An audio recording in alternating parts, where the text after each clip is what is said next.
Hello दोस्तों, स्वागत है आपका हमारे YouTube चैनल पे। आज मैं आपको एक ऐसी कहानी सुनाने जा रहा हूँ जिससे आपको ये समझ आ जाएगा कि कभी भी किसी को अपने से कम नहीं समझना चाहिए और न किसी का अपमान करना चाहिए, क्योंकि कब कौन आपके काम आ जाए इसका पता नहीं होता। एक बार एक बहुत बड़ा बिजनेसमैन एक छोटे से गांव में जाता है। उसका प्लान होता है कि उस गांव में एक फैक्ट्री लगानी है। वह एक ऐसी जगह तक पहुंच जाता है जहां उसके सामने नदी होती है और उसके सामने गांव होता है। अब उसके पास में दो ऑप्शंस होते हैं। एक कि वो सड़क के रास्ते घूम करके उस गांव तक पहुंचे जिसमें करीब 8 घंटे लगेंगे, क्योंकि डायरेक्ट कोई रास्ता नहीं है। दूसरा कि सिर्फ 20 मिनट में एक नाव में बैठ करके उस नदी को पार करके उस गांव तक पहुंच जाए। तो अपना टाइम बचाने के लिए उसने उस नाव में बैठने का डिसीजन लिया। वह नाव बहुत ही छोटी सी थी, जिसमें एक तरफ एक आदमी बैठा था जो कि नाव चला रहा था और दूसरी तरफ बिजनेसमैन बैठा हुआ था। तो नाव में बैठने की थोड़ी देर बाद उस बिजनेसमैन ने उस नाव वाले से पूछा, तुझे पता है तेरी नाव में कौन बैठा है? नाव वाले ने बड़े भोलेपन से कहा, हाथ जोड़ करके बोला, नहीं साहब, मुझे नहीं पता आप कौन हैं। तो बिजनेसमैन बोला, अरे तो अखबार नहीं पढ़ता है क्या? हर दूसरे दिन मेरी फोटो आती है अखबार में। तो नाव वाला बोला, अरे साहब, मुझे कहाँ पढ़ना लिखना आता है। मैं बहुत छोटा सा था जब मेरे पिताजी गुजर गए थे, तो अपने परिवार का ध्यान रखने के लिए मैं बचपन से ही काम में लग गया। तभी मेरा स्कूल छूट गया। ये सन करके उस बिजनेसमैन ने उसका मजाक उड़ाते हुए उसको कहा कि तुझे पढ़ना लिखना तक नहीं आता है, ऐसी जिंदगी का क्या फायदा। ये सुन करके उस नाव वाले को बुरा तो लगा, पर उसने कुछ नहीं कहा।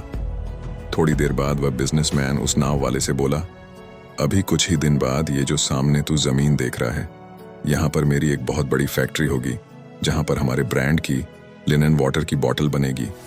नाव वाले को बात समझ नहीं आई। उसने कहा कि क्या बनेगा साहब? तो बिजनेसमैन थोड़ा सा इरिटेट होकर के बोला कि हमारे यहाँ पर पानी की बोतलें बनेंगी जो तेरे गांव में नहीं बिकेगी, लेकिन शहरों में बहुत बिकती है। अरे कभी तो शहर गया होगा तो तूने देखी होगी, पानी की बोतलें रखी होती हैं दुकानों पर। फिर वह नाव वाला बोला, अरे साहब, मुझे कैसे पता होगा, मैं इस गांव से बाहर गया ही नहीं। बिजनेसमैन उसके ऊपर हंसते हुए बोला, तू कभी इस गांव से बाहर तक नहीं गया, तुझे पता ही नहीं कि शहर क्या होता है। अरे ऐसी जिंदगी का क्या फायदा। उसकी यह बात सुनकर के उस नाव वाले को सच में लगने लगा कि मेरी जिंदगी शायद किसी काम की नहीं है। अपनी सोच की वजह से उसका नाव से ध्यान हटा और तभी नाव की टक्कर हो गई एक बड़े से पत्थर से, जिसकी वजह से नाव में पानी भरने लगा। नाव डूबने लगा। उस जगह पर पानी बहुत ही गहरा था और किनारा दूर था। नाव वाले को समझ आ गया कि अब इस नाव को बचाने का कोई तरीका नहीं है और वो अपनी जान बचाने के लिए नदी में छलांग मारने ही वाला था। तभी उसने उस बिजनेसमैन से पूछा, साहब, आपको तैरना को आता है ना? तो बिजनेसमैन घबरा करके बोला, ऐसा क्यों पूछ रहे हो, मुझे तैरना नहीं आता है। उसकी बात सुनकर के नाव वाले को हंसी आ गई और वह बोला, अरे साहब, आपको तैरना तक नहीं आता, ऐसी जिंदगी का क्या फायदा। ये सुनकर के उस बिजनेसमैन को अपनी गलती का एहसास हुआ और वह हाथ जोड़ करके उस नाव वाले से बोला, तुम जो कहोगे मैं तुम्हें दूंगा, बस मेरी जान बचा लो। तो उस नाव वाले ने बोला, अरे साहब, आप घबराओ नहीं, मुझे सिर्फ तैरना नहीं आता है, मुझे डूबते हुए लोगों को बचाना भी आता है।